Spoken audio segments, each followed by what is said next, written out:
Thank you, Riddhi Vikram, for this question. The theme of construction of femininity and institution of marriage in the story of an hour. 10 marks, subjective question. Referring closely to Kate Chopin's The Story of an Hour, bring out the theme of femininity and institution of marriage. What is femininity? How must a woman behave? What are the typical qualities of a woman? These things are discussed in femininity. These issues are related to femininity. And some of you have been following me for quite some time now. You know how to start such a subjective answer. Let's begin with the introduction. Kate Chopin's The Story of an Hour is a powerful feminist critique of the society, the institution of marriage, and the construction of femininity within that institution. The introductory statement must be directly related to the question.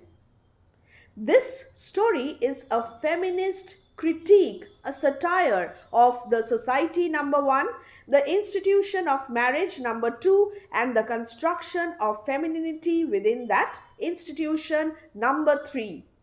Write the name of the author and underline the title or put the title within quotes.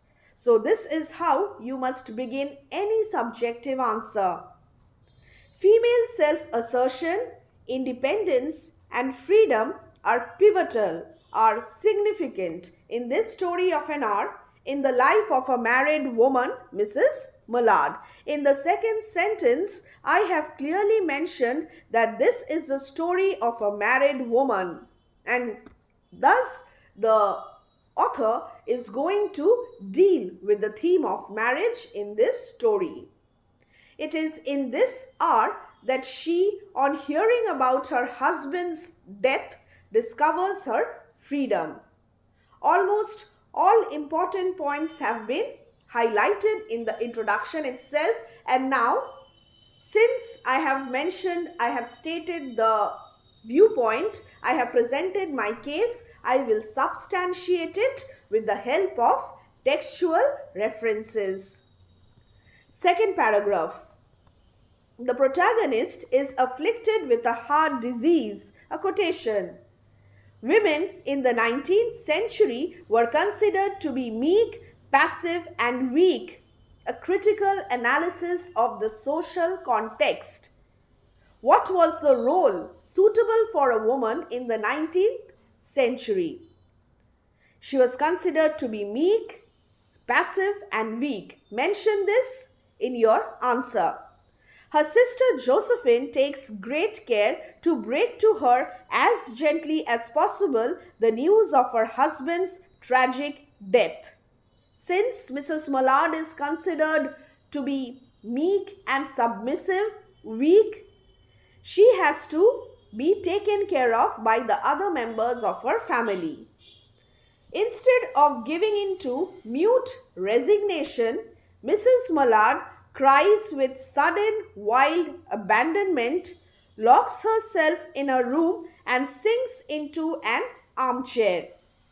So this is the reaction of Mrs. Mallard.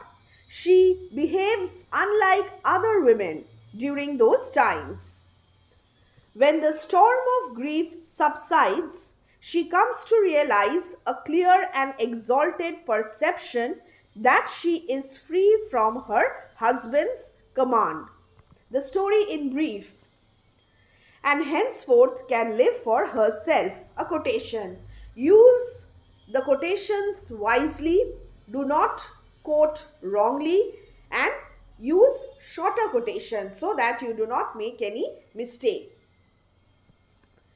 Through symbols like the blue sky, open window, delicious breath of rain, Kate Chopin brings out the change in Mrs. Mallard's life.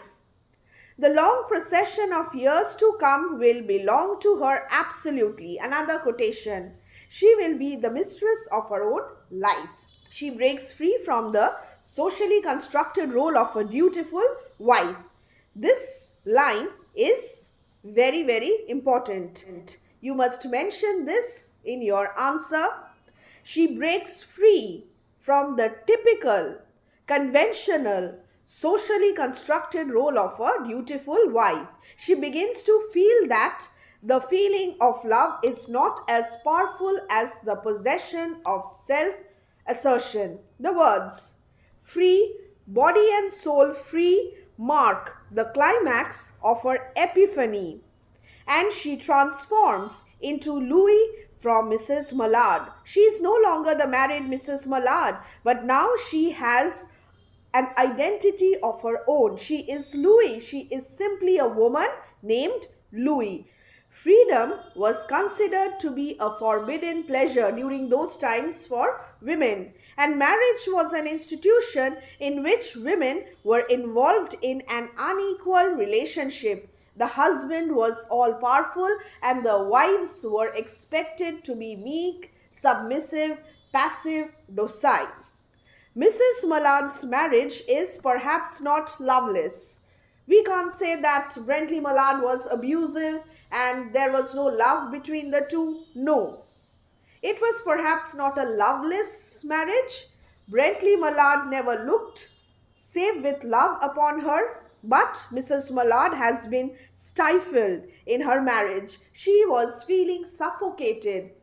The loneliness of the room enables her to seek inwards into the subconscious mind, and her repressed desires come up, making her a goddess of victory.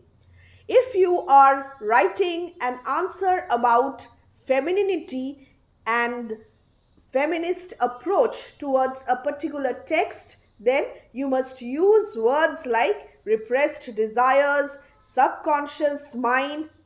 So learn this section. Josephine, another woman character, is a foil to her.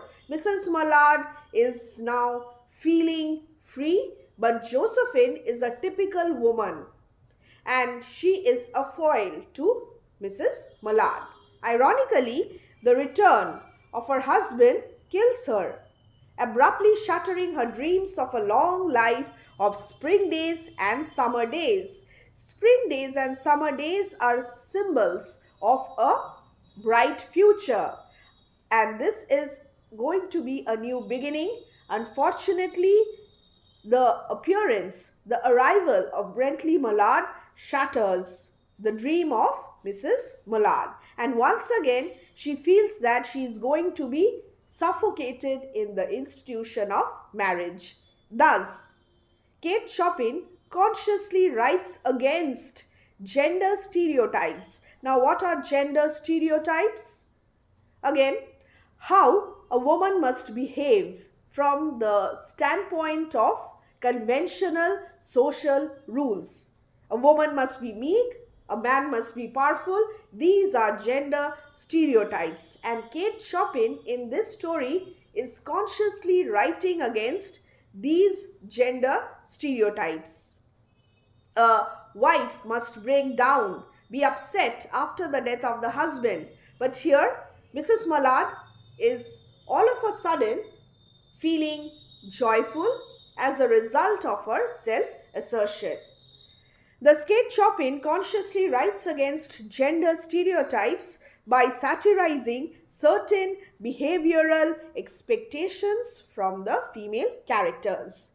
This is the end of this answer.